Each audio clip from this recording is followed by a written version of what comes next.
अब कहां चलें? तो सबने कहा कि सनकादिक भगवान के पास चलें। ये महाभारत की कथा है महाराज जी, पढ़ने योग्य। तो सबने ध्यान किया कहां है? बोले वो सुमेरु पर्वत की उपत्यका में इस समय विराजमान है। तो बद्रिकाश्रम से चलकर सभी ऋषि मुनि महात्मा सनकादिक भगवान के पास पहुंचे, और वहां पहुंचे तो उन्होंने निर्णय कर दिया। तो क्या निर्णय किया? हमको लगता है वही महाभारत की कथा को यहां एक श्लोक में कहा गया। एतन्निर्विद्यमानानाम् इच्छतामकुतो भयं योगिनां नृपनिर्णीतं तस्मिन्नवसरे तस्मिन् स्थले एव निर्णीतम। निर्णय हो चुका वहां। हरेर्नामानुकीर्तनम।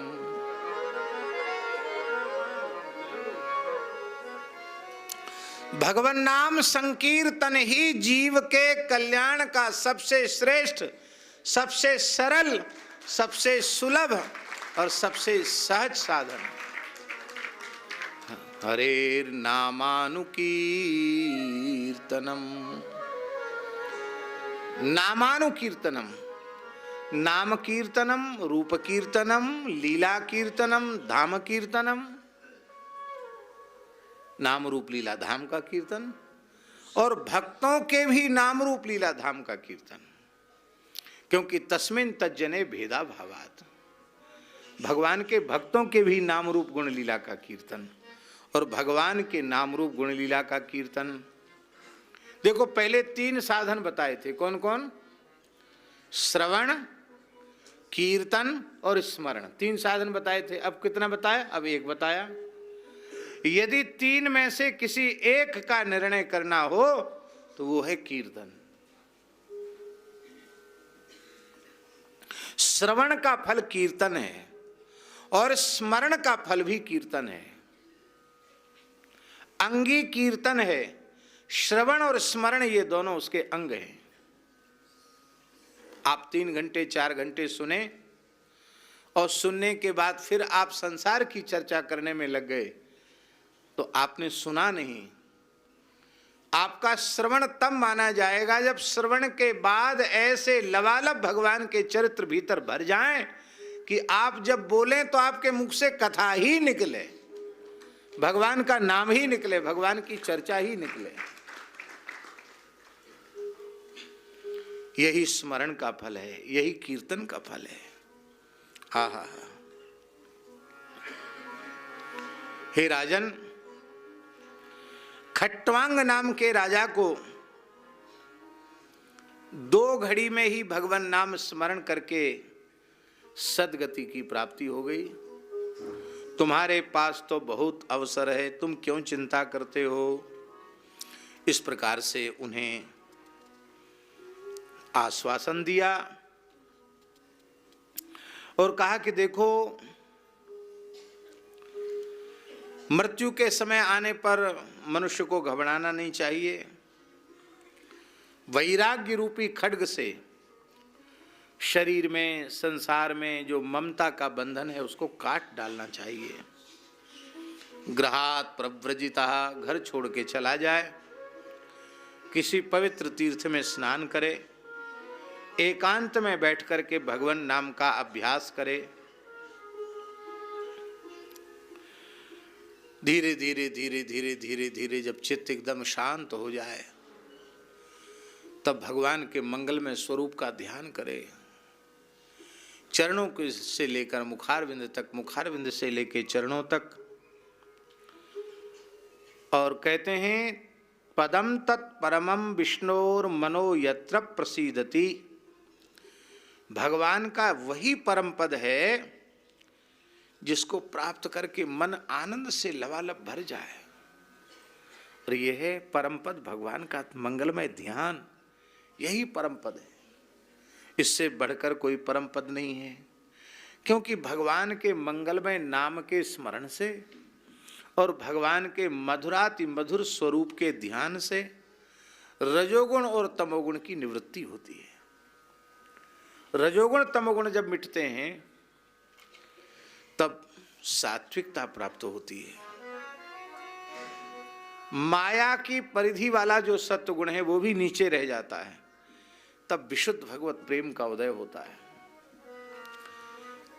और ऐसा हृदय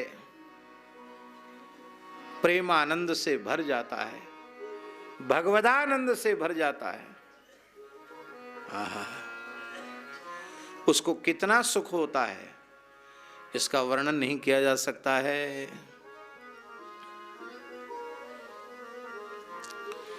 और वो सर्वत्र भगवान को देखने लग जाता है और उसे परम दुर्लभ भक्ति योग की सहज प्राप्ति हो जाती है। बोलो भक्तवत्सल भगवान की जय।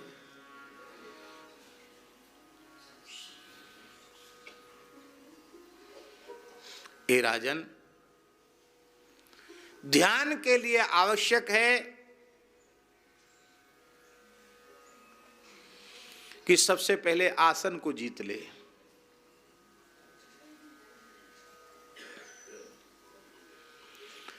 आसन पर विजय प्राप्त नहीं होगी तो ध्यान कैसे करेगा।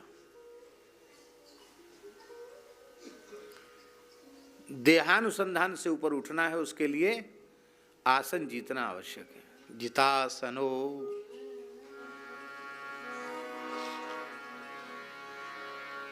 जितश्वासो, श्वास प्रश्वास को जीत ले। जित संगो, आसक्ति रहित हो जाए। जितेंद्रिया, और ऐसा जो भगवान का भक्त है जब नेत्र बंद करे तो भीतर भगवान को देखे, और जब नेत्र खोले तो संपूर्ण विराट ब्रह्मांड भगवान ही हैं, ऐसा निश्चय कर ले। जहां दृष्टि जाए वहां भगवान का अनुभव करने लग जाए।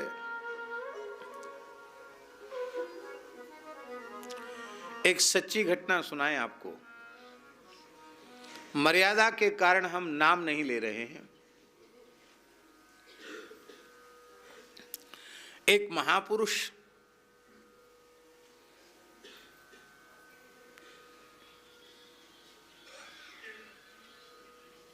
सड़क मार्ग से, रोड मार्ग से यात्रा करते हुए आ रहे थे, और उस समय वे भगवान की मानसी सेवा में थे, ध्यान में थे। और उसी मानसी सेवा के क्षण में गाड़ी की भयंकर दुर्घटना हो गई।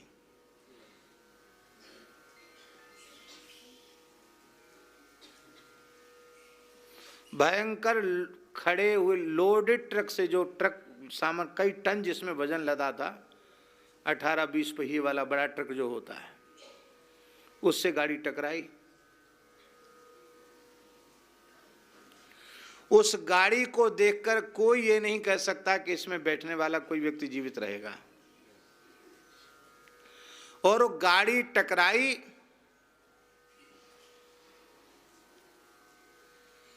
उलट गई, घूम गई गाड़ी, पूरी घूम गई। एक अंश उसका पूरा चला गया गाड़ी का।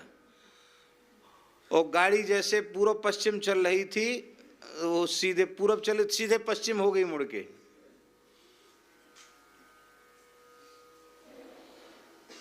और अब हम क्या कहें, कब बड़ी भयंकर घटना थी।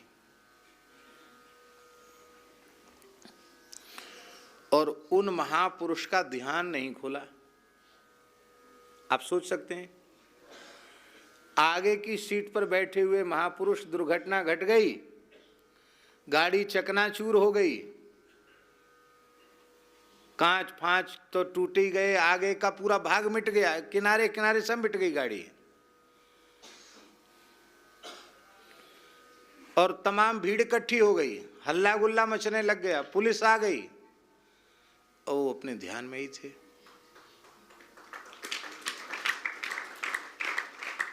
जब मानसी पूर्ण हुई तब अरे भाई ये भीड़ क्यों इकट्ठी, फिर भी उनको तो बाहर आए, तो बाहर आने के बाद भी बहुत बाह्य चेतना में नहीं थे। 15-20 मिनट के बाद बाह्य चेतना में आए, तो ये हुआ क्या? तो अरे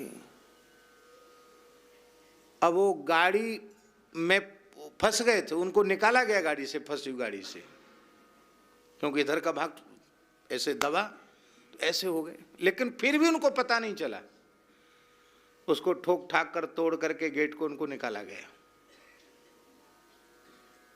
शरीर में कहीं खरोंच नहीं आई, सब लोग जीवित बच गए।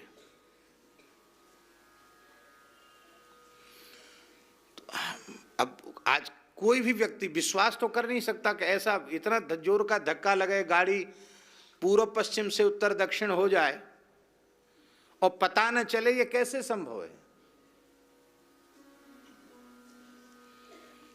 पर उन महापुरुष ने कहा कि उससे तो प्राण नहीं जाते, लेकिन हठ पूर्वक हमको कोई हिला डुला कर चिल्ला करके यदि हमारे ध्यान से, हमारी मानसी सेवा से जगा देता, तो ठाकुर जी से वियोग जो होता, उसी क्षण मेरे प्राण निकल जाते शरीर से। दुर्घटना से प्राण नहीं निकले, लेकिन विक्षेप होते प्राण निकल जाते।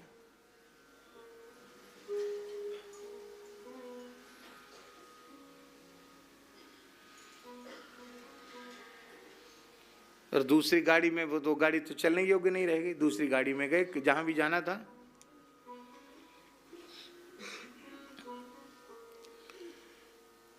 इसको कहते हैं ध्यान, इसको कहते हैं सेवा, जिसमें बाह्य जगत का अनुसंधान सर्वथा समाप्त हो जाए। हमको तो भजन के लिए बहुत एकांत चाहिए।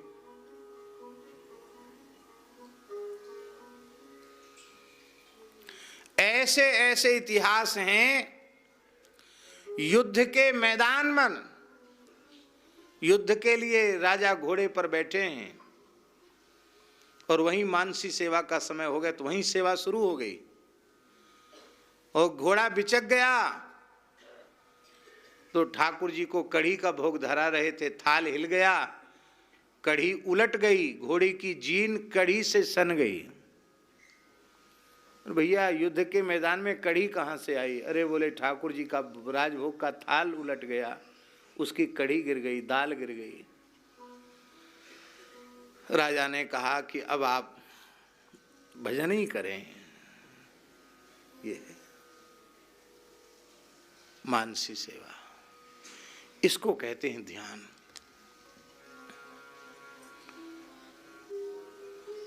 सौराष्ट्र के संत संपूर्णानंद जी महाराज दिल्ली से हरिद्वार जा रहे थे। वे रात्रि में यात्रा करते नहीं थे, लेकिन एक भक्त ने बहुत आग्रह किया तो बोले ठीक है, उसकी गाड़ी में बैठ करके यात्रा करने लगे। और गाड़ी एक टकराई ट्रक से, वो आगे बैठे थे, माथा फूट गया, ये सूज गया माथा, ये तो बड़ा माथा हो गया उनका। न चीखे, न चिल्लाए, न बोले, न कुछ नहीं, वो मौन थे, वो भगवान नाम ले रहे थे, वैसे ही बने रहे। ऋषिकेश हरिद्वार में स्वामी चिदानंद जी के यहाँ पहुंचे। स्वामी चिन्मयानंद जी महाराज, चिन्मय मिशन वाले विराजमान थे वो स्वामी जी। वो देख करके इतना खूनी खून में पूरा कपड़ा रंगा हुआ है, सिर इतना सूज गया है, तो उन्होंने चलो चलो चलो तत्काल हॉस्पिटल ले चलो, हॉस्पिटल ले चलो। तो उन्होंने स्लेट पर लिखा, विश्राम की जगह बताओ, हॉस्पिटल नहीं जाएंगे। मौन थे। और रात्रि भी 1:30-2 बज रहा था। बोले अब रात को कहाँ जाएंगे, चलो सुबह ले चलेंगे हॉस्पिटल में। वो गए, उसी अवस्था में लेटे और सो गए। गंभीर निद्रा में नाक बजने लग जाती, नाक बजने, उनको और आश्चर्य हुआ कि ऐसी चोट में इतना खून निकल गया, आदमी सो कैसे रहे, कैसा विचित्र महात्मा है। और सवेरे जब वो आए तब तक तो स्वामी जी ने उठ के गुनगुने जल से सब घाव वाव धो लिए, स्नान कर लिया, और घाव तो थे ही और बैठे थे आराम से, प्रसन्न बैठे थे। सूजन भी थोड़ी हल्की कम थी, थोड़ी कम हुई। तो उन्होंने कहा, स्वामी जी ने कहा कि अरे इतनी बड़ी चोट में आप धैर्य में कैसे रह सकते हैं?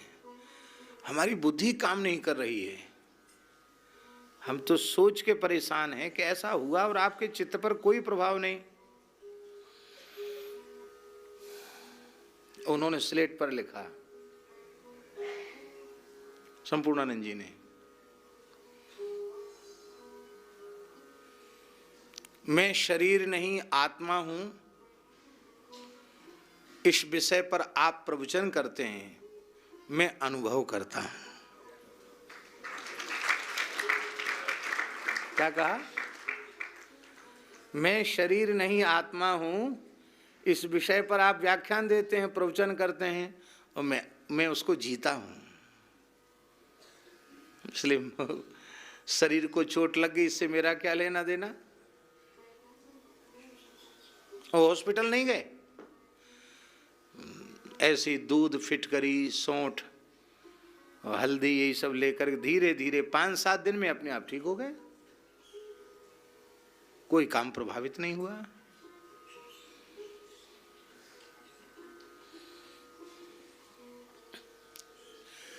लंबी चौड़ी बातें हम लोग करते हैं, लेकिन अनुभूति के अवसर पर ऐसे ही रहते हैं, छूछे। उसका कारण है कि हम स्वयं साधन में प्रवृत्त नहीं, साधन नहीं करते। स्थूले भगवतो रूपे मनः संधारये धिया। सारे विराट को भगवान के रूप में देखना। बड़े सुंदर श्लोक हैं, हमको कहते कहते तृप्ति नहीं होती है, ऐसे सुंदर श्लोक हैं। बड़ी भारी कृपा की है सुखदेव जी ने, जो हमको ऐसा साधन बता दिया कि भगवान से हमारा कभी वियोग होगा ही नहीं।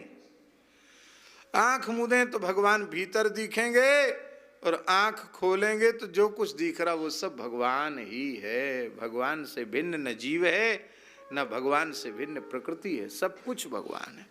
जैसे कपड़े में धागे के अतिरिक्त और कुछ नहीं है, ऐसे ही इस जगत में भगवान के अतिरिक्त और कुछ भी नहीं है। सर्वत्र भगवत दृष्टि। पाताल में तस्य हि पाद मूलम पठन्ति पार्ष्णे प्रपदे रसातलम महातलम विश्वसृजोऽथ गुल्फौ तलातलं वै पुरुषस्य जङ्घे द्वे जानुनि सुतलं विश्वमूर्ते रूरुद्वयं वितलं चातलं च महीतलं तज्जघनं महीपते नभस्थलं नाभिसरो गृह्णन्ति पुरस्थलं ज्योतिरनीकमस्य ग्रीवामहर्वदनं वै जनोऽसि तपोरराटिं विदुरादिपुंसः सत्यं तु शीर्षाणि सहस्रशीर्ष्ण इन्द्रादयो बाहवराहुरुस्त्रा कर्णौ दिशः श्रोत्रममोष्य सप्त नासत्यदस्रौ परमस्य नासे घ्राणोस्य गन्धो मुखमग्निरिद्धः द्यौरक्षणि चक्षुरभिउत्पतङ्गाः पक्ष्माणि विष्णो रहनि उभे तदभ्रू विजृम्भः परमेष्ठिधिष्ण्य मापोष्यतालु रस एव जिह्वा छन्दांस्यनन्तस्य शिरो गृह्णन्ति दंष्ट्रायमः स्नेहकला द्विजानि हासो जनोन्मादकरी च माया दुरंत सर्गो यदपांगमोक्षः ब्रीडोत्तरोष्ठो धरलोभ एव ब्रीडोत्तरोष्ठो धर एव लोभो धर्मस्तनो धर्मपथोस्य पृष्ठम् कस्तस्य मेढ्रं वृषणौ च मित्रौ कुक्षिः समुद्रा गिरयोस्थि संघा नद्योस्य नाड्यो तनूरुहाणि महीरुहा विश्वतनोर्नृपेन्द्र अनन्तवीर्यः श्वसितं मातरिश्वा गतवयः कर्म गुण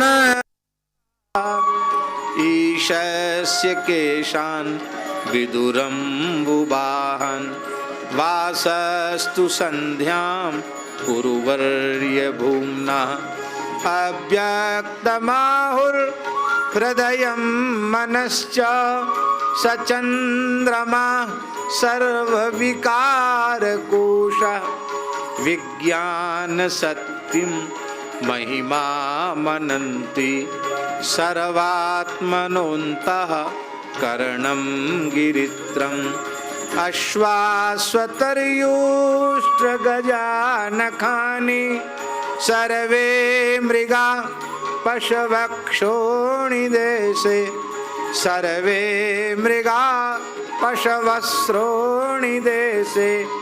बयांसि तद् व्याकरणं विचित्रं मनुर्मनीषा मनुजो निवास गंधर्व विद्या धरचारणाप्सरः स्वर स्मृतिरसुरानीकवीर्य ब्रह्माननं क्षत्रभुजो महात्मा विडूररङ्घ्रिश्रितकृष्णवर्ण नानाविधाभिज्य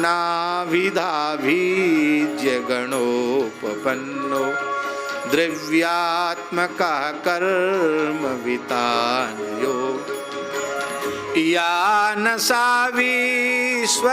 यानसावीश्वरविग्रहस्य यः सन्निवेशः कथितो मया ते सन्धार्यतेऽस्मिन् वपुषि स्थविष्ठे मनः स्वविद्या नयतोऽस्ति किंचित् मनः स्वबुद्ध्या नयतोऽस्ति किंचित् नयतोऽस्ति किंचित् नयतोऽस्ति किंचित्।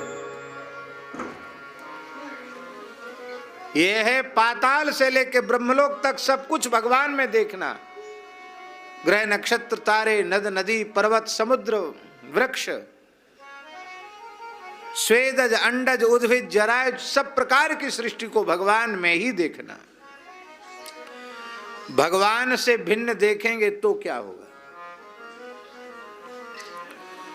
ससर्वधिवृत्यनुभूत सर्व आत्मा यथा स्वप्न जनेक्षितैकः तं सत्यमानंद निधिं भजेत नान्यत्र सज्जेत यत आत्मपात नान्यत्र सज्जेत यत आत्मपात।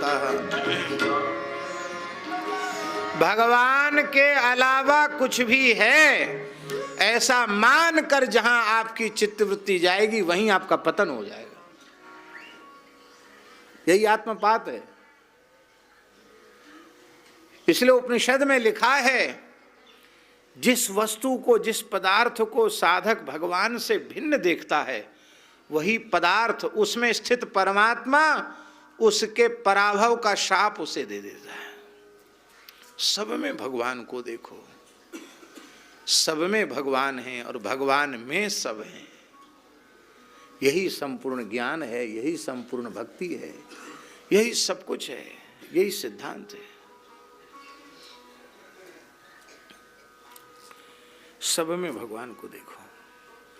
ऐसा करने से सभी प्राणियों के प्रति दया, करुणा, क्षमा, ये भाव आ जाएगा।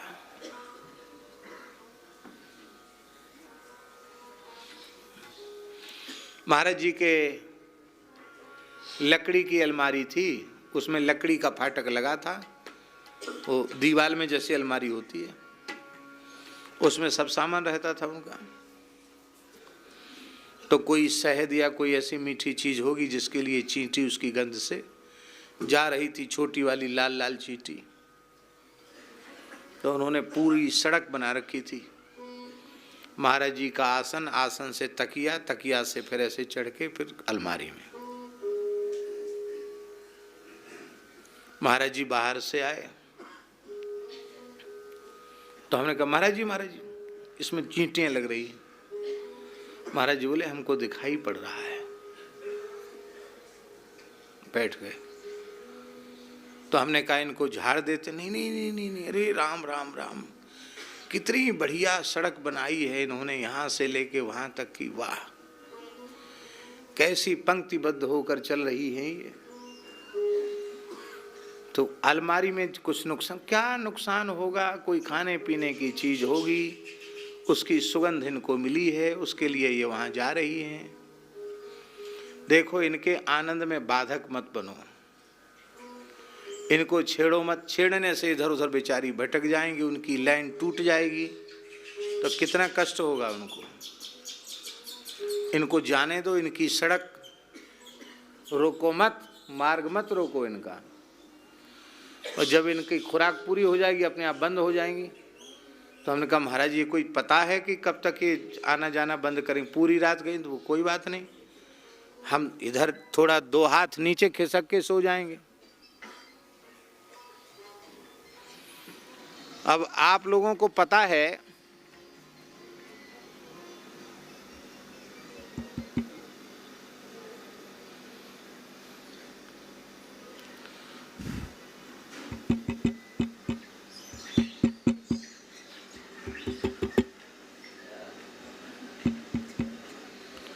जिन लोगों ने रामानंद पुस्तकालय में महाराज जी का आसन देखा होगा, उनको पता होगा, स्मरण में होगा आज भी, इतना आसन, इतना चौड़ा आसन, बस वो भी नीचे जमीन पर। और इधर से निकलने का, आने जाने का रास्ता, और उनके चरणों की तरफ इस दास का आसन।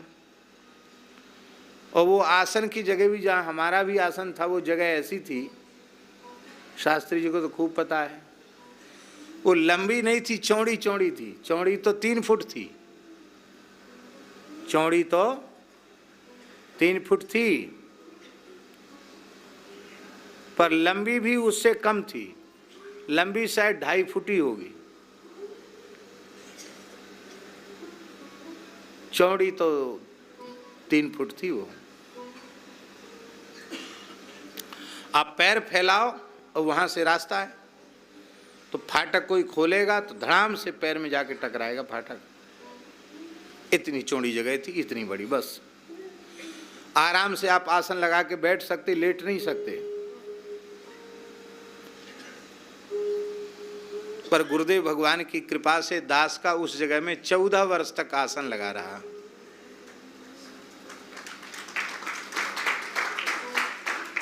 अनेक अवसर आए जब महाराज जी ने कहा कि दूसरी जगह आसन लगा लो, और कमरा मुख खाली हो गया, चौकी पर आसन लगा लो, विद्यार्थी पढ़ने आते हैं।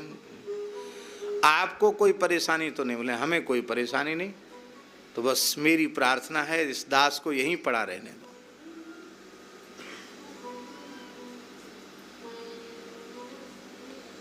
अब महाराज जी का आसन भी वो तो चौड़ा तो उनका भी नहीं था, लंबा लंबा था उनका भी आसन। तो वो 2 हाथ 3 हाथ खिसके तो कितने खिसक गए? वो थोड़े खिसके तो हमारे आसन पर उनके चरण आ जाए।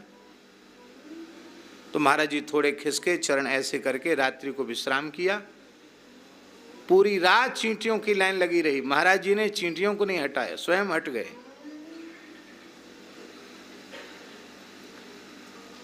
ये बहुत सामान्य सी घटना है, पर यह सामान्य घटना नहीं है, बहुत असामान्य घटना है। उन चींटियों में भी प्रत्यक्ष परमात्मा का दर्शन करना, इनके सुख में खलल न पड़े, इनके आनंद में बाधा न पड़े। कितना सूक्ष्म विचार। यही है जीव मात्र के प्रति भगवत दृष्टि।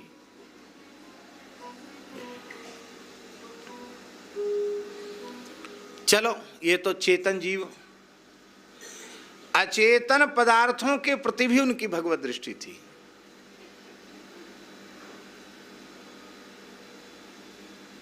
क्योंकि जड़ चेतन सब कुछ भगवान ही हैं, भगवान से भिन्न कुछ है ही नहीं। वासुदेव सर्वमिति स महात्मा सुदुर्लभा। और ऐसे सुदुर्लभ महात्मा भगवत कृपा से हम लोगों को सुलभ हुए। कितने सौभाग्य की बात है। स महात्मा सुदुर्लभा। देखो कितनी विचित्र बात है। तस्याहम सुलभ पार्थ नित्य युक्त से योगिना। भगवान ने अपने के लिए तो सुलभ बताया, स्वयं को भगवान ने सुलभ बता दिया। और स महात्मा दुर्लभा नहीं, सुदुर्लभा। देखो, भगवान की प्राप्ति सरल है, पर इस कोटि के महात्मा की प्राप्ति अत्यंत कठिन है। कितना सौभाग्य, कैसी भगवान की करुणा। ऐसे पूज्य गुरुदेव का मंगलमय सानिध्य हम सबको प्राप्त हुआ। और मन में क्लेश की बात नहीं है। जिन लोगों ने प्रत्यक्ष दर्शन नहीं किया, वे चरित्र के माध्यम से उनका संग कर रहे हैं। वे उनके महान उत्सव के माध्यम से उनका संग कर रहे हैं। ये उत्सव उनका प्रत्यक्ष संग ही है। बोलो भक्तवत्सल भगवान की। गुरु जी का उत्सव चल रहा है, इसलिए कोई एक गुरु जी का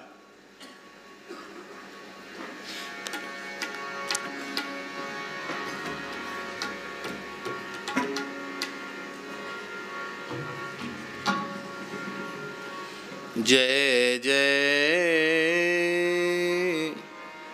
श्री राधे।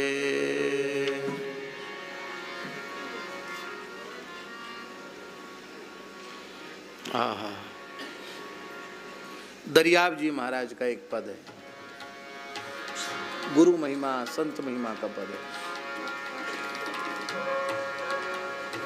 है कोई संत राम अनुरागी, जाकी सूरत साहब से लागी। है कोई संत राम अनुरागी, जाकी सूरत साहब से। है कोई संत राम अनुरागी, जाकी सूरत साहब से लागी। गाइए।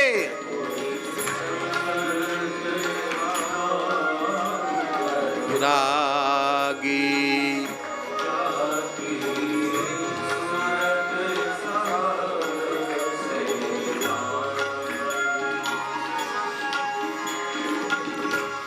अरस परस पिव के संग राती, होए रही पतिव्रता। अरस परस पिव के संग राती, होए रही पतिव्रता।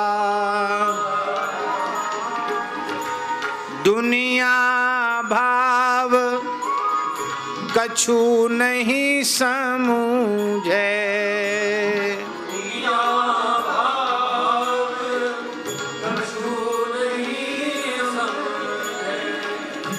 ज्यों समुद्र समानी सरिता,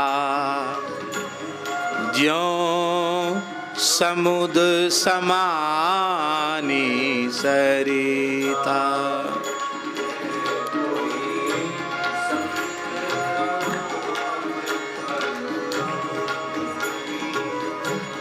मीन जाय करी समुद्र समानी, जहाँ देखे तहाँ पानी पानी। मीन जाए करी समुद्र समानी, जहाँ देखे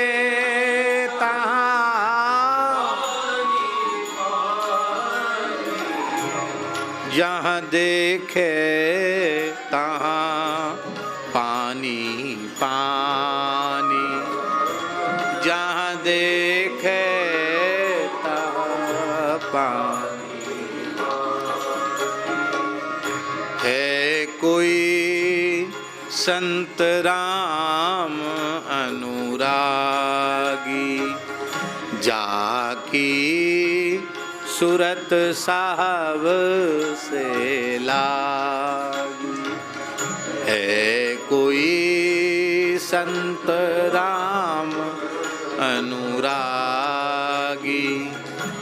जाकी सूरत साहब से।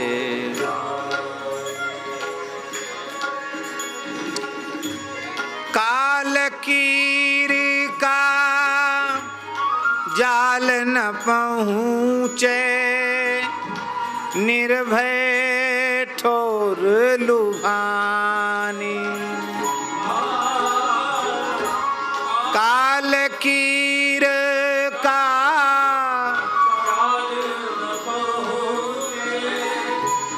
निर्भय ठोर लुभानी। बावन चंदन भौरा पहुँचा, जहाँ बैठे तहाँ गंधा।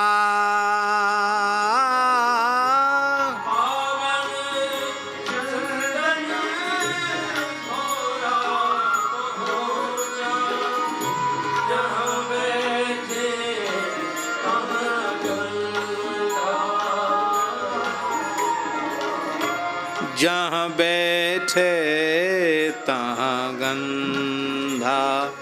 है कोई संत राम अनुरागी, जाकी सूरत साहब से लागी। जाकी सूरत साहब। उड़ना छोड़ के थिर हुए बैठा, उड़ना छोड़ के बैठा। उड़ना छोड़ के थिर हुए बैठा, उड़ना छोड़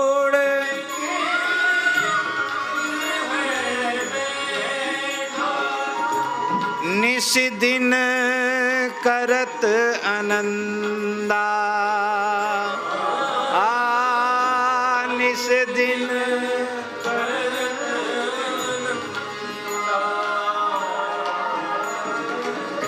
उड़ना छोड़ के थिर हुए बैठा, निस्दिन करत आनंदा।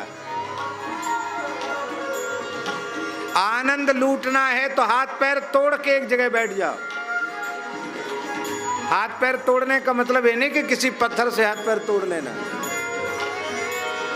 कहीं जाने आने की इच्छा त्याग दो। ये पैर टूट गए और संसार की कोई क्रिया करने की इच्छा छोड़ दो। ये हाथ टूट गए एक जगह स्थिर होकर बैठ जाओ। मन की उड़ान बंद कर दो, बुद्धि की उड़ान बंद कर दो। उड़ना छोड़ के फिर हुए बैठा, उड़ना छोड़ के फिर हुए बैठा, निस दिन करत आनंदा, निस दिन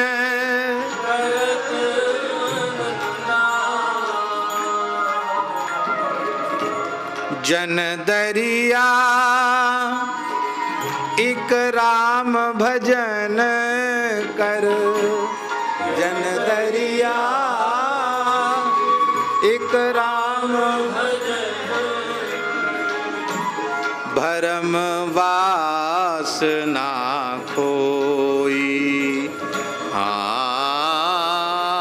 भरम वासना कोई, पारस परसी भयालो कंचन, पारस परसी भयालो कंचन, बहुरी ना लोहा होई, बहुरी ना लोहा होई, है कोई संत राम अनुरागी, है कोई संत राम, जाकी सूरत साहब से लागी, जाकी सूरत साहब से लागी, है कोई संत राम अनुरागी, जाकी सूरत साहब, जाकी सूरत,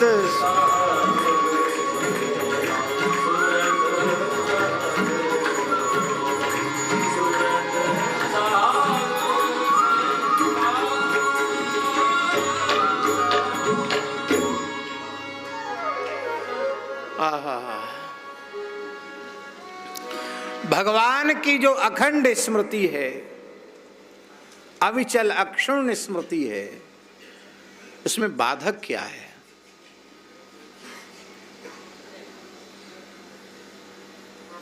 बहुत ध्यान देने की बात है। जब सब कुछ भगवान ही हैं, तो फिर भगवान की अखंड स्मृति में बाधक है क्या चीज? बाधक चीज है वैराग्य का अभाव। वैराग्य के अभाव के कारण भगवान की विस्मृति हो रही है। जो सर्वगत सर्वरूप सर्वमय है, उसकी प्राप्ति का क्या साधन? कोई साधन नहीं। अप्राप्ति की प्राप्ति का साधन बताया जाए, और जो नित्य प्राप्त है उसकी प्राप्ति का क्या साधन है? आप कहेंगे कि आपने तो सारी बात ही उलट दी, फिर भगवत प्राप्ति की बात ही क्या रहेगी? फिर बार बार भगवत प्राप्ति की बात क्यों कही जाती है? बहुत ध्यान से सुने। शरीर संसार का जो अध्यास है, उसको मिटाने के सारे साधन।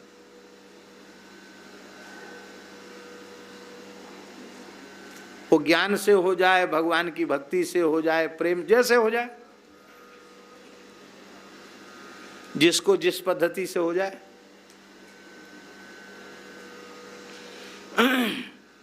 शरीर संसार की विस्मृति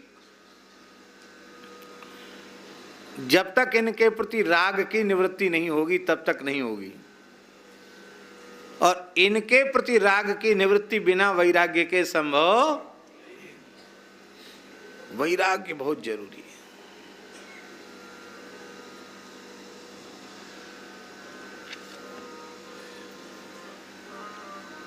हमारे पूज्य पहाड़ी बाबा महाराज एक बात सुनाते थे। एक राजा भागवत की कथा सुनता था।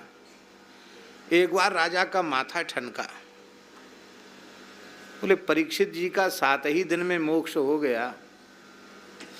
वो कथा सुन रहे हैं, हमारे पिताजी दादाजी सब सुनते थे, हम भी 20-21 वर्ष के थे तभी राजा बन गए।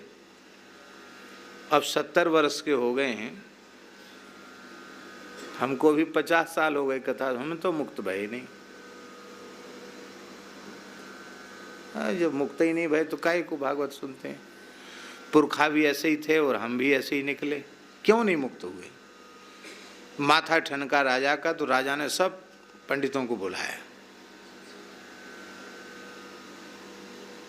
अब हो सकता है जिन जिन्हों ने कथा सुनाई होगी उनको भी बुलाया, सबको बुलाया।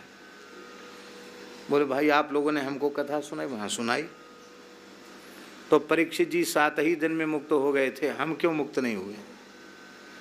हम झूठे कि तुम झूठे कि जिसकी कथा कहते वो झूठी? अब ब्राह्मण बड़े चक्कर में पड़े। उन्होंने सोचे कि यदि हम ये कहें कि हम झूठे हैं तो कहे जब तुम खुद ही झूठे थे तो हमने कथा क्यों सुनाई? भाई तुम झूठे ही थे, कहने लायक ही नहीं थे, तो क्यों आपने कथा सुनाई? मत सुनाते। और हम कहें राजा झूठा तो राजा ठहरा करो, झूठा हमको राजा को कोई झूठा कह दे भला, दक्षिणा मिलेगी उसको? तो कहेंगे जब हम झूठे थे तो तुमने हमको यजमान बना के सुनाई क्यों? हम सुपात्र ही नहीं थे, क्यों सुनाए तुमने हमको? और हम कहें कि नहीं ये तो ग्रंथ ही झूठा है, ऐसा हम कह दें तो तुमने झूठे ग्रंथ को सत्यम परम धीमहि कहकर इतने दिन तक हमको झूठे धोखे में क्यों रखा? समाधान उसके दिमाग में आया नहीं, सबकी बुद्धि चकरा गई। बहुत देर तक विचार चला लेकिन कुछ सब सन्नाटा छा गया। राजा बोले देखो आज पूरी रात मोहलत दे रहे हैं और कल पूरे दिन की मोहलत। कल सूर्यास्त के पहले पहले समाधान नहीं हुआ तो हमने जो कुछ तुम्हें दिया है भूमि भवन आदि सब छीन लेंगे और अपने राज्य की सीमा से बाहर कर देंगे। भाई हमको ऐसे लोगों का संग नहीं करना, बाहर निकाल देंगे। क्योंकि मेरी खोपड़ी गर्म हो रही है इस समय। हमको समाधान लाओ, बताओ समाधान, हमारा समाधान करो। कहाँ बेचारे ब्राह्मणों को नींद आवे, रात भर विचार विमर्श किया, मंथन किया, लेकिन कब क्या करें। सवेरे नहा धो के जैसे तैसे संध्योपासन कर लिया होगा, कर करा के अपना फिर दिन भर चर्चा, वही चर्चा, खाना पीना छोड़ के संध्या तक तो उनके मुख कमल सबके मुरझा गए। बोले आओ तो कुछ नहीं, समाधान तो हम लोग कर ही नहीं पाए। अब थोड़ी देर में अपना बुरिया बिस्तर बांधो यहाँ से, अब राज्य की सीमा से बाहर जाने की तैयारी। राजा कहेगा, राजा आज्ञा का पालन करना पड़ेगा। तब तक महाराज जी जैसा सुनाते थे गुरुदेव पहाड़ी बाबा महाराज, एक अवधूत महात्मा वहां से निकले। शरीर पर केवल एक कौपीन मात्र थी, अखंड भस्म चढ़ी हुई थी शरीर पर, जटा मंडल, जटा मुकुट बंधा हुआ था, एक ब्रह्मपात्र उनके हाथ में था, कुछ नहीं था। और अवधूत फक्कड़ महात्मा, मन लाग्यो मेरो यार फकीरी में, पूर्व पश्चिम उत्तर दिशा चारों दिशा जो ऐसे महात्मा थे, चारों दिशा जगीरी वाले महात्मा, कोई संग्रह पर एकदम पूर्ण विरक्त त्यागी महात्मा। और जो जितना भीतर से विरक्त होगा उतना ही ज्यादा हंसेगा। इनको देख लो, अनंत दास जी को सोते से जगाओ तो भी ठहाका लगा के हंसेंगे। लेकिन कहीं कहीं ऐसे मौके पर ये हंसा देते हैं कि सब सभा बिगड़ जाती है। शास्त्री जी याद है ना सीकर की घटना, खंडेला की। अरे महाराज, बड़ी महिमा के पुल बांधे थे ने शास्त्री जी ने हमारी, और ऐसा हंसाया इन्होंने कि हम भी हंसी रोक नहीं पाए, दोनों ही हंसने लग गए।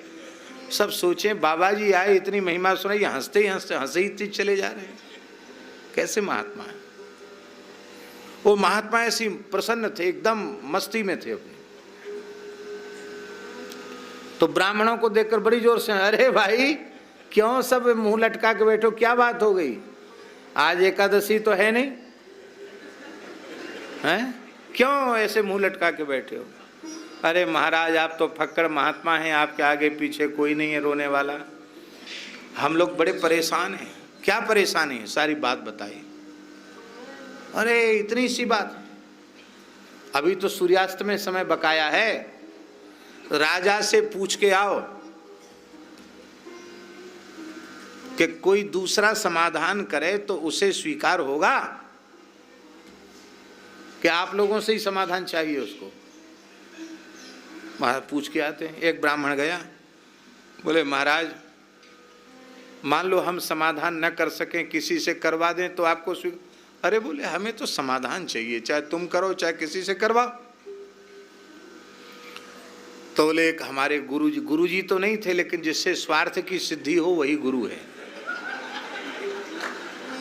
बोले हम सबके गुरुजी आए हैं, वो समाधान कर देंगे। हाँ हाँ बुलाओ बुलाओ, आप लोगों के गुरुजी आए हैं तो बड़े ऊंचे महापुरुष होंगे, बुलाओ गुरुजी को। दरबार लग गया, राजा बैठ गया सिंहासन पर, गुरुजी आए। ओ अवधूत महात्मा, फक्कड़ महात्मा, ऐसे लगता था मानो साक्षात शिव जी ही आ गए हों। जैसे ही पहुंचे,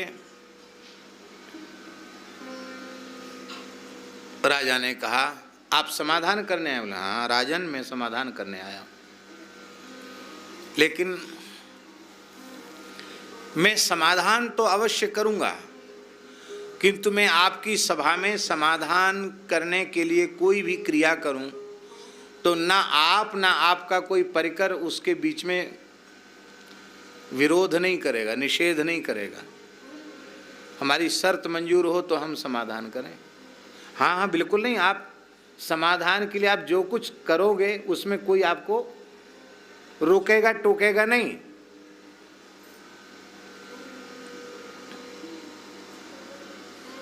तो महात्मा बोले, पहले राजा के कुल गुरु से जो कथा सुनाई थी, बोले आप हाथ जोड़िए। हाथ जोड़ लिए। एक सूत का एक गोला मंगाया, पिंडा धागे का, और उसके 2 अंगूठे ऐसे हाथ जुड़वा कर, ये अंगूठे केवल 1000-2000 लपेट लगाई, राम राम राम राम राम राम राम राम राम राम। कुछ ना कुछ नाटक तो करना पड़ेगा ना। लपेट लगाई। फिर राजा से कहा हाथ जोड़िए। राजा ने हाथ जोड़े, उनके भी दोनों अंगूठे पर 1000-2000 सूत की लपेट लगाई।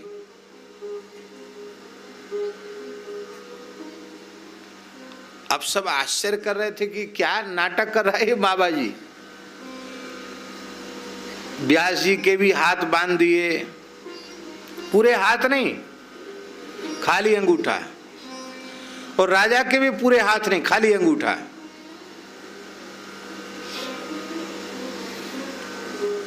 अब महात्मा बोले, राजन जिन पूज्य ब्राह्मण देवता के आपने चरण व्यास रूप में पूजे हैं, उनके पिता के पितामह के प्रपितामह के भी चरण आपके पूर्वजों ने पूजे हैं। वे आपके व्यासासन पर विराजमान होकर भागवत की कथा सुनाने वाले पूज्य विप्र देवता व्यास जी आपके दरबार में आपके सामने बंधे हुए बैठे हैं। आपको लज्जा नहीं आती? आप उन्हें मुक्त नहीं कर सकते हैं? हम किसी को कह के तो इनका बंधन कटवा सकते, हम खुद तो नहीं कर सकते। क्यों?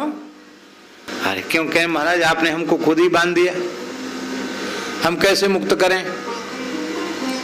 तो महात्मा ने पंडित जी से कहा, व्यास जी जीवन भर यही कथा सुनाए कि मुक्त कैसे हो, और तुम्हारा जजमान राजा इतने भरे दरबार में गद्दी पर बैठकर बंधा हुआ बैठा है, आपको तनिक दया आनी चाहिए, लज्जा भी आनी चाहिए, आप इसे मुक्त क्यों नहीं करते?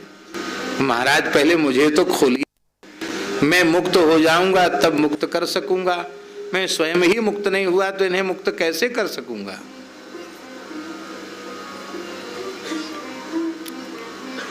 राजा ने कहा, यही नाटक करते रहोगे कि समाधान करोगे? अरे बोले, भले आदमी, तुम अन्न खाते हो कि क्या खाते हो, अभी समाधान नहीं हुआ।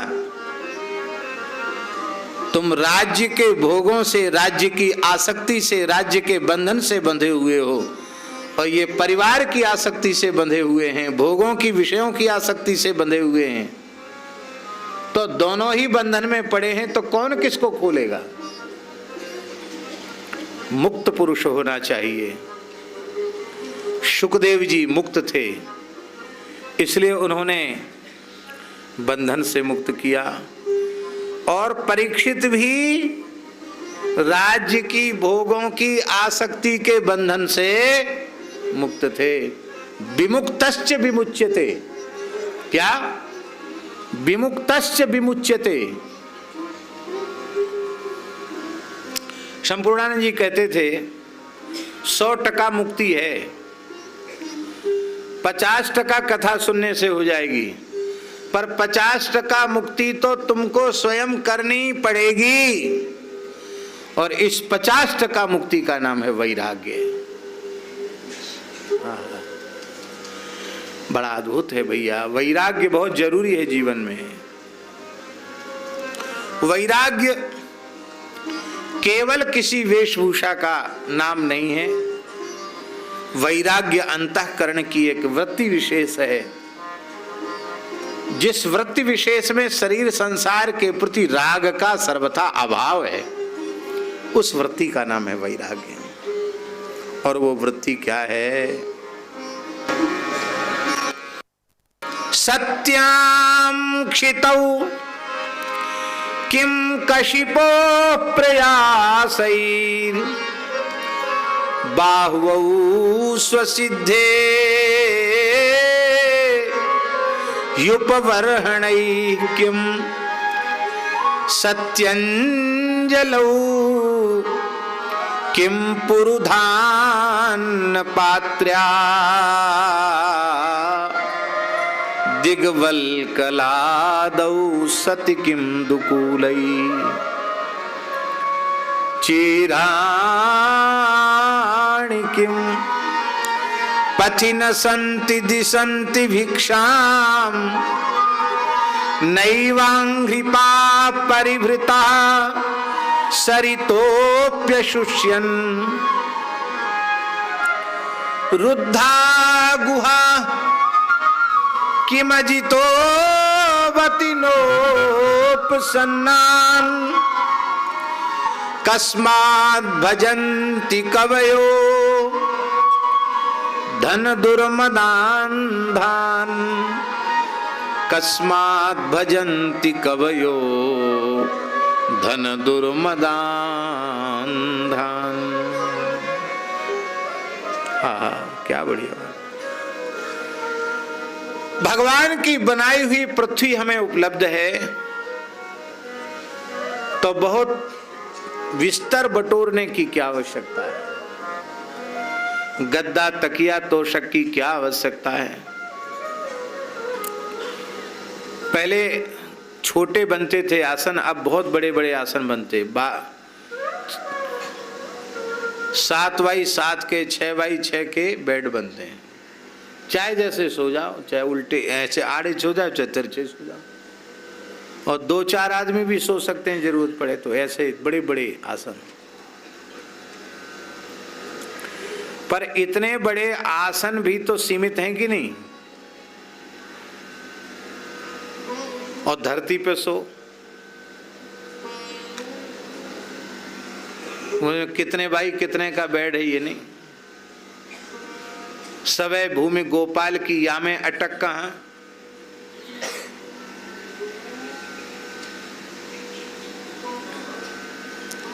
बनारस में सतुआ बाबा के स्थान में हम रुके थे, तो 12 घाट वाले महंत जी पहुंचे। तो एक चौकी उनको विश्राम के लिए हम लोगों ने लगा दी। अरे बोले नहीं, गिर जाएंगे हम, इतनी छोटी जगह में हम सोएंगे। इतने बड़े महंत, श्री महंत, और इतनी छोटी जगह में।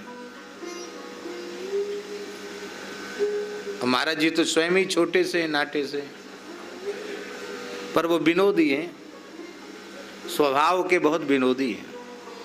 नहीं नहीं नहीं, हम गिर जाएंगे, एक करवट लेंगे सो ही गिर जाएंगे। कहाँ? और हम तो जमीन पर आराम से सोते हैं।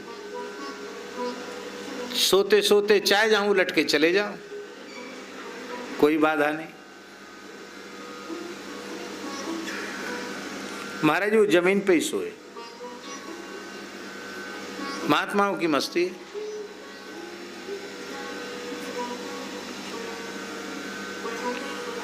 इसी को भगवान शंकराचार्य ने कहा सय्या भूतल मजिलम वासा, सय्या भूतल मजिनम वासा, सर्व परिग्रह भोग त्याग, कस्य सुखम न करोति विराग, सुर मंदिर तरुमूल निवास, सय्या भूतल मजिनम वासा, सर्व परिग्रह भोग त्याग, कस्य सुखम न करोति विराग। वैराग्य किसे सुखी नहीं करता। सुखदेव जी कहते जब भगवान की बनाई हुई इतनी विशाल पृथ्वी है तो बिस्तर की क्या आवश्यकता है, गद्दा तकिया तोशक की क्या जरूरत है। भगवान ने भुजाएं दे रखी हैं तो तकिया की कोई आवश्यकता नहीं है। और दुनिया में इससे बढ़िया तकिया कोई नहीं हो सकती। एकदम छोटा तकिया करना है, ऐसे करके सो जाओ। थोड़ा और बड़ा करना है, ऐसे कर लो, ऐसे कर लो, ऐसे कर लो। बहुत ऊंचा करना है, ऐसे कर लो। इतने तरह की तकिया रखनी पड़ेगी ना। एक तकिया भगवान ने क्या बढ़िया बनाई। चाहे जितनी छोटी, बड़ी बड़ी से बड़ी कर लो, छोटी से छोटी कर लो। और इसी तकिया से काम चलाएंगे तो किसी किसी की नार में पट्टा बन जाता है, ऐसे ऐसे करना। स्पॉन्डिलाइटिस कहते, क्या कहते, वो हो जाता है तो गले में पट्टा बन जाता है, ऐसे ऐसे करना। ये सब ये हम लोग जो उपयोग करते हैं इसी का ये दुष्परिणाम है। वो पट्टा नहीं बांधना पड़ेगा गले में। फिर बाहवो सुशुद्धे उपवर्णई किम सत्यंजलौ किम पुरुधान्न पात्र्या। भगवान की बनाई हुई अंजलि मौजूद है, कितना बढ़िया पात्र है। एक महात्मा को हमने देखा, बहुत अच्छे महात्मा, कमंडल के नाम पर एक प्लास्टिक का डिब्बा लिए हुए, टाट पहनो, अच्छे विरक्त महात्मा, पवित्र विप्र कुल का जन्म, निरंतर भजन करने वाले। तो हमने वो मिले, अवधूत श्रेणी के महात्मा हैं। तो हमने उनसे कहा कि महाराज जी, मैं आपकी आज्ञा हो तो दास से कमंडल उपलब्ध करा दे आपको। तो बड़ी जोर से हंसे। उन्होंने कहा महाराज,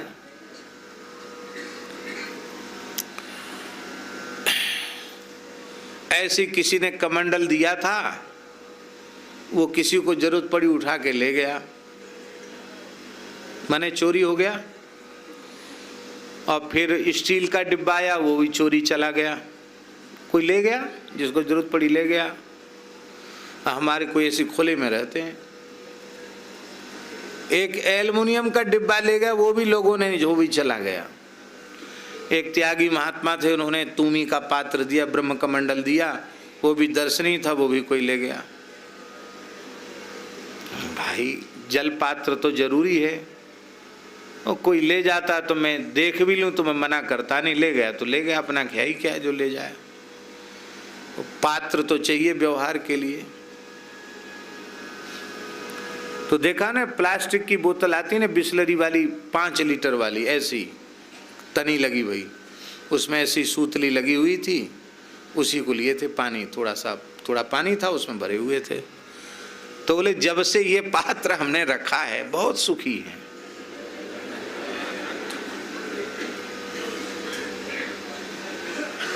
जो अपना व्यवहार का होता उतना व्यवहार करके चाहे जहां इसको पटक देते हैं, कोई देखता तक नहीं इसकी तरफ। आपने राम राम करना, वो करना ही क्या है? झाऊ की माला। हाँ, झा जी ने याद दिलाया, झाऊ की माला। महाराज जी के पास झाऊ की माला थी, तुलसी की माला नहीं, झाऊ की। वो विलक्षण उनका साधन था।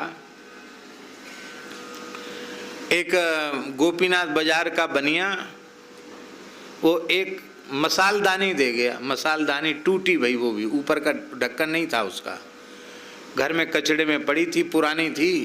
बोला महाराज बहू बेटियां बाहर फेंक देंगे, हमारे पुरखों की है, आप ले लो इसको। महाराज ने कहा ठीक है, तुम्हारे किसी काम की नहीं तो रख जाओ यहाँ। तो उसमें लकड़ी के कई खाने बने हुए थे, ऊपर से ढक्कन तो था नहीं। तो उसी में किस्वत दानी कहते थे उसको, किस्वत दानी। वो किस्वत दानी में एक खाने में तो रहते थे कुछ पैसा। उस समय 5 पैसा, 10 पैसा, 25 पैसा ये सब चलते थे, खुले हुए पैसा रहते थे। दूसरे में रहती थी दवात, तीसरे में रहती थी कलम, और एक में कुछ बत्ती, जो स्लेट पर लिखने बच्चों को पढ़ाते थे तो स्लेट पर बत्ती भी उसी में रखते थे, कलम भी रखते थे।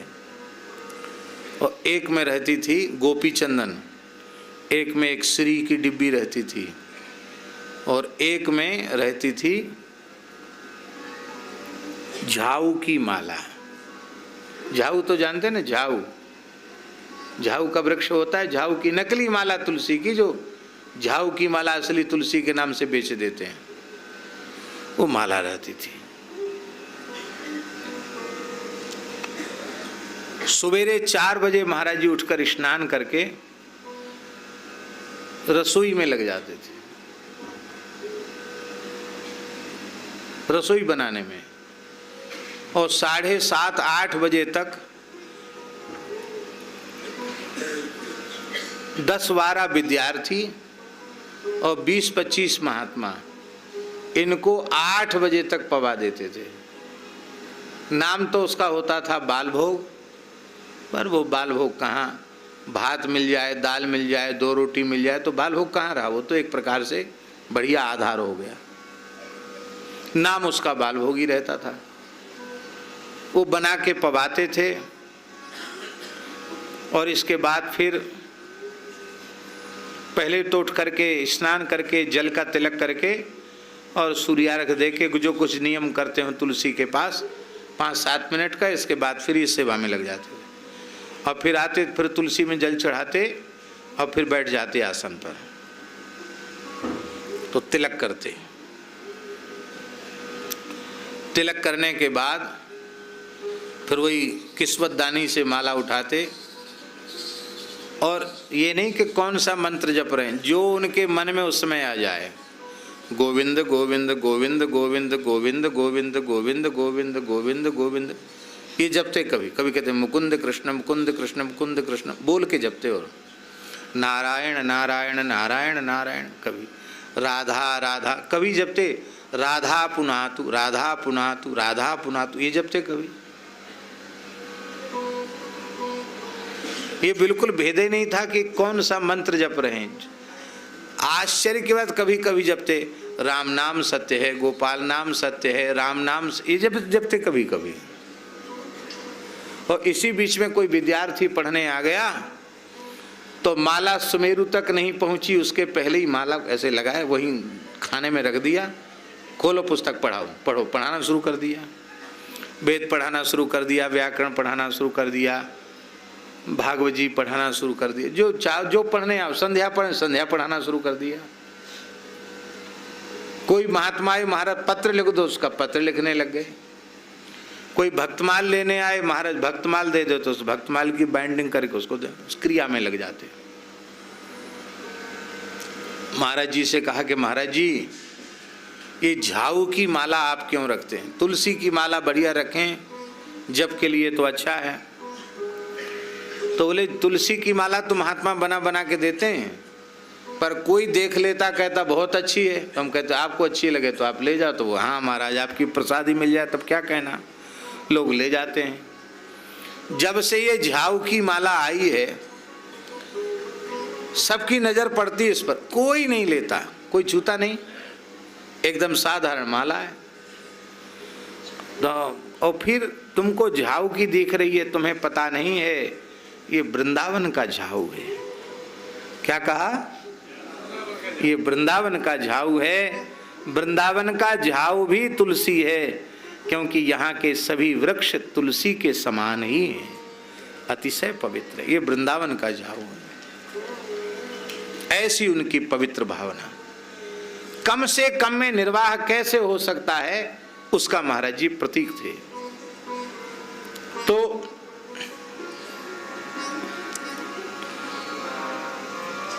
दिग्वल कलादौ सति किम दुकूलई, दिशाएं ही वस्त्र हैं तो मूल्यवान बहुमूल्य वस्त्रों का क्या प्रयोजन। मान लो कोई कहे कि इस प्रकार से संभव नहीं है निर्वाह, तो चीराणि किम पथि न संति दिशन्ति भिक्षाम, फटे पुराने चिथड़े नहीं मिल जाते, श्री गंगा यमुना में प्रक्षालित करके उन्हीं को गुदड़ी बना करके अपना ठंडी गर्मी उससे निर्वाह कर लो। क्या इन वृक्षों ने भिक्षा देनी बंद कर दी है क्या?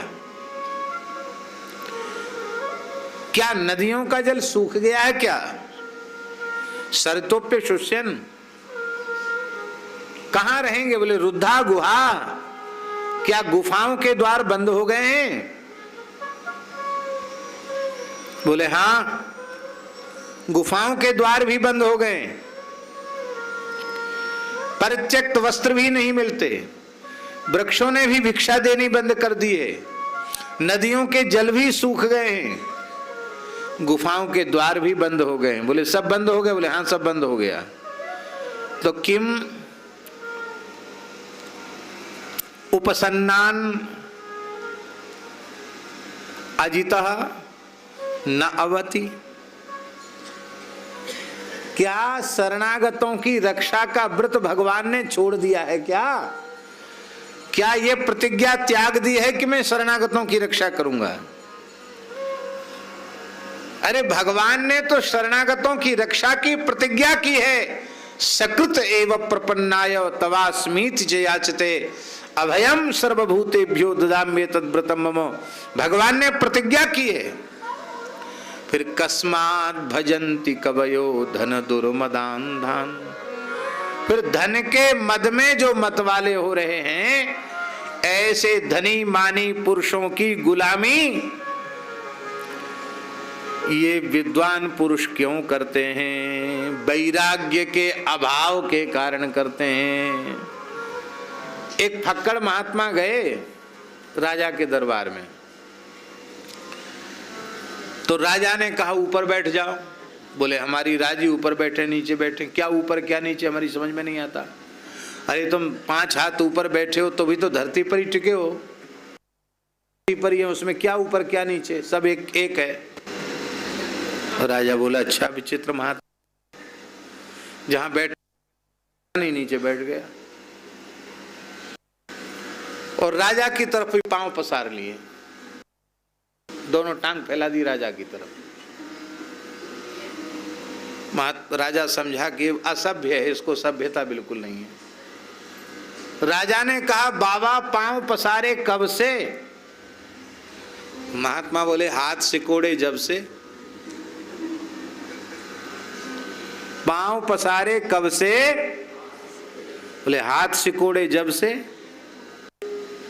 हमको तुमसे कुछ चाहिए नहीं, तुम प्रसन्न हो जाओगे, तुम नाराज हो जाओगे, इससे हमें कोई लेना देना नहीं।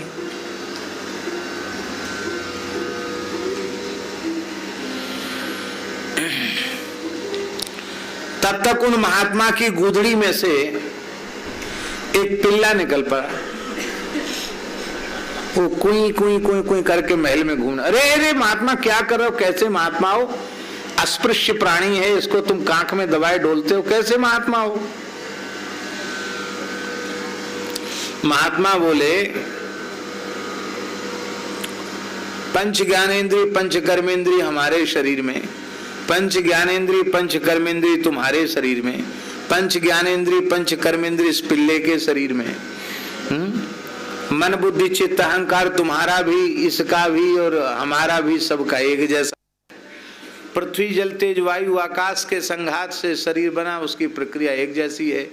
और उनमें विद्यमान आत्म चेतन भी भिन्न नहीं है। ऐसा नहीं है कि ब्राह्मण के शरीर में अलग आत्म चेतन हो, राजा के शरीर में अलग हो, चांडाल के शरीर में अलग हो, कुत्ते के शरीर में अलग हो, ऐसा तो नहीं है। आत्म चेतन भी एक जैसा है। फिर हम में, तुम में और इस पिल्ले में क्या अंतर हुआ?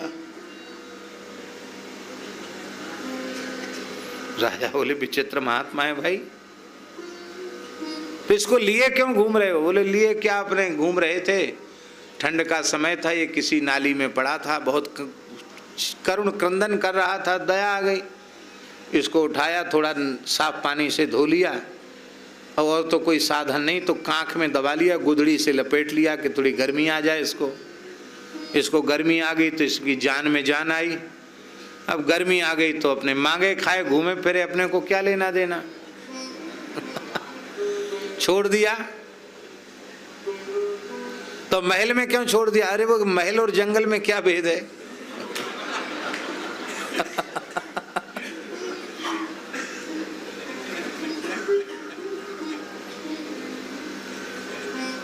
ये बोलो भक्तवत्सल भगवान।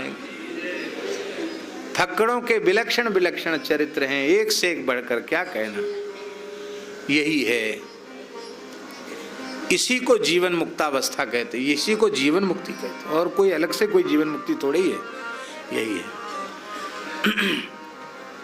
कस्मात् भजन्ति कवयो धन दुर्मदान्धान। हा हा हा। सद्यः मुक्ति, क्रम मुक्ति का वर्णन किया, और अंतिम में कहा, बस इसी श्लोक को कहकर हम आज समाप्ति कर देते हैं क्योंकि अतिकाल हो गया है। तस्मात् सर्वात्मना, यहाँ सर्वात्मना पूरी शक्ति लगाकर, राजन हरि सर्वत्र सर्वदा श्रोतव्यः कीर्तितव्यश्च स्मर्तव्यो भगवन् नृणाम्। तीन ही साधन करें। अब तीन में यहां श्रवण की विशेषता बता रहे हैं। पिबन्ति ये भगवत आत्मनः सताम कथामृतम् श्रवणपुटेषु संभृतम् पुनन्ति ते विषय विदूषिताशयम् ब्रजन्ति तच्चरण सरोरुहान्तिकम्।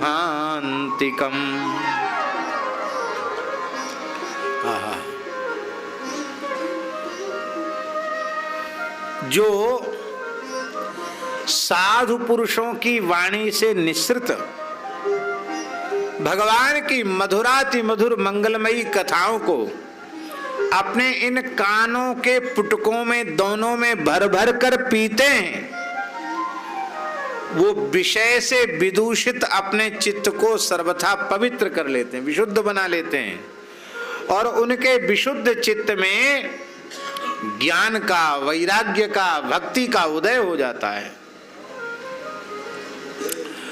और जब भक्ति का उदय हो जाता है तब ब्रजन्ति तच्चरण सरोरुहान्तिकम, तब वे भगवान के चरण कमलों की सन्निधि प्राप्त कर लेते। इसके दो भाव, एक भाव ये है कि उनको अपने अंतःकरण में ही भगवान दिखने लग जाते हैं, तो भगवान की सन्निधि उनको मिल जाती है। आंख खोलते हैं तो भीतर भगवान दिखते हैं, तो भी सन्निधि है, और आंख खोलते हैं तो सारे विराट को भगवान के रूप में देखते हैं, तो भी भगवान की सन्निधि को मिल जाती है। एक आशय ये है। दूसरा आशय ये है कि भगवत दर्शन की व्याकुलता बढ़ जाती है। भक्ति का उदय होते ही भगवत दर्शन की व्याकुलता बढ़ जाती है, और जब भगवत दर्शन की व्याकुलता बढ़ जाती है तो इसी जन्म में इसी शरीर से वे भगवत प्राप्ति के पथ पर अग्रसर होकर भगवत साक्षात्कार प्राप्त कर लेते हैं। तीसरा आशय यह है कि ऐसे कथा रस रसिक प्रेम से लबालब भरे हुए हृदय वाले भाग्यशाली महानुभावों को भगवान के पास चलकर नहीं जाना पड़ता है। तच्चरण सरोरुह अंतिकम ब्रजंती, भगवान के चरण कमल ही चलकर उन प्रेमियों के पास आ जाते हैं। ध्यान में आई? दूसरा साधन करके आपको भगवान के पास तक जाना पड़ेगा, और प्रेम से कथा सुनने लगे तो भगवान चलकर तुम्हारे पास आ जाएंगे। तच्चरण सरोरुहांतिकम तदंतिकम ब्रजंती, उनके निकट आकर के चल करके भगवान पहुंच जाते हैं। बोलो भक्तवत्सल भगवान की। यहीं आज का प्रवचन संपन्न होता है। कल हमारा विचार है कि कल तीसरा दिन है, प्रहलाद चरित्र तक हम पहुंचने का विचार कल कर रहे हैं, क्योंकि इस बार परसों हम चाहते हैं पक्के तौर पर जन्म हो ही जाए।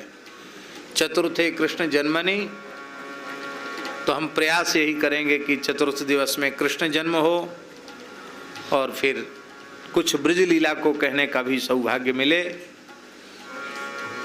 आज उस आवश्यक संतों की बैठक में बुलाए जाने के कारण विलंब हुआ, और कल कोई कारण ऐसा विशिष्ट न बना, तो कल फिर हम ठीक विचार करते हैं कि 4 बजे से ही 7 बजे के अंतराल में कथा को पूर्ण करेंगे।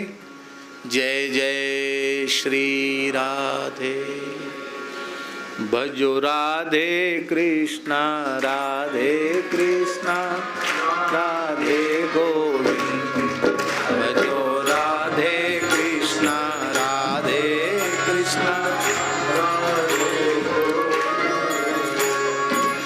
केशव जी कल्याण गिरिधरन छविले लाल, केशव जी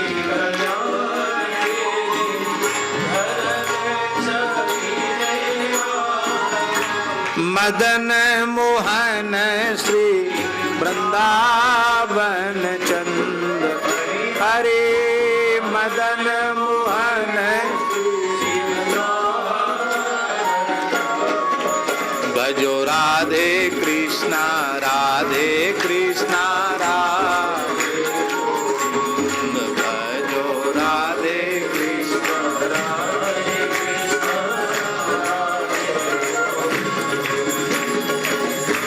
यदुपति यदुराय संतन सदा सहाय, यदुपति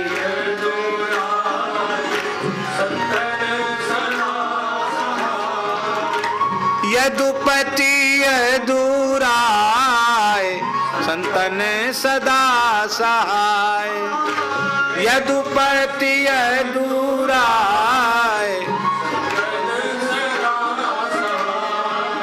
संतन सदा सहाय।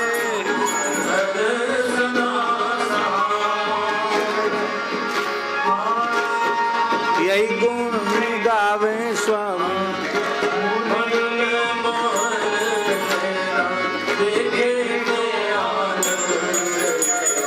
राधे कृष्णा राधे कृष्णा राधे, भजो राधे कृष्णा।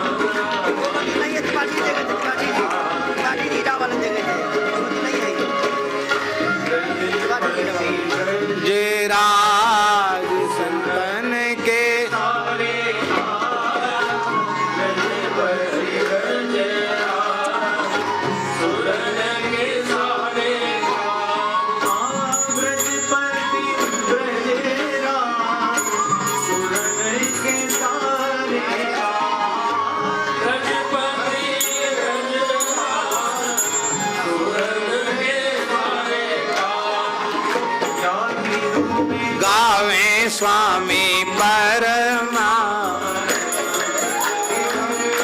याही गुण गावे स्वामी।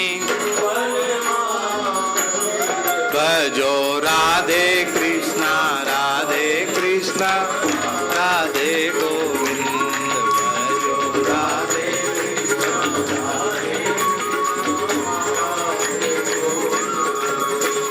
राधे कृष्णा कृष्णा कृष्णा राधे राधे राधे श्याम, राधे श्याम श्याम श्याम राधे राधे राधे श्याम। राधे कृष्णा कृष्णा कृष्णा राधे राधे राधे श्याम श्याम श्याम। राधे कृष्णा कृष्णा कृष्णा राधे श्याम श्याम श्याम राधे राधे।